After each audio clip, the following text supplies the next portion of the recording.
नारी बिना सारा संसार असार। कवि प्रदोष कुमार दास, स्तंभकार, नाचुड़ी, खोर्धा। एबे भारी डर लगे, लाज मध्य लगे एपरिकी भाविबाकू निजे जणे सतरे पुरुष एही समाजर। दोछकीरे मोर असहाय पुरुष पणिया आउ पुरुषार्थ निरंतर। आपणा परिवार सह आखि मिसाई कथा हेबा एबे लागी भारी दुष्कर। काहींकि ना केमिति बुझाई कहिबी मु सेमानंकु तुम मानंक परि जणे नारीटीर अघटन घटाई थिबा सेही अमनिषटी मो भଳି जणे पुरुष जातिर।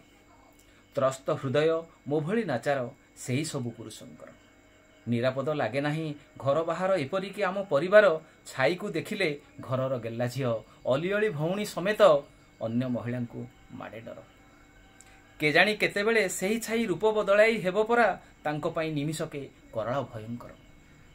नारी दुष्कर्म, असदाचरण, हत्या, विभीषिकार लेलिहान शिखारे जळुची समाज सारा संसार आउ जळुची भी जीवन केते नारींकर। जाने ना कि दोष तांकर, जाने ना कि दोष तांकर, विडंबना आजी आम सभींकर। आम चेतना नुहे सतत जाग्रत, नारी जाति आजी नुहे सुरक्षित। स्थान काल पात्रर प्रभावे जे हुए हाहाकार। केबे बुझिए सभिए, केबे बुझिबे सभिए, नारी अटे आम सृष्टिर संभार। नारी बिना सारा संसार असार।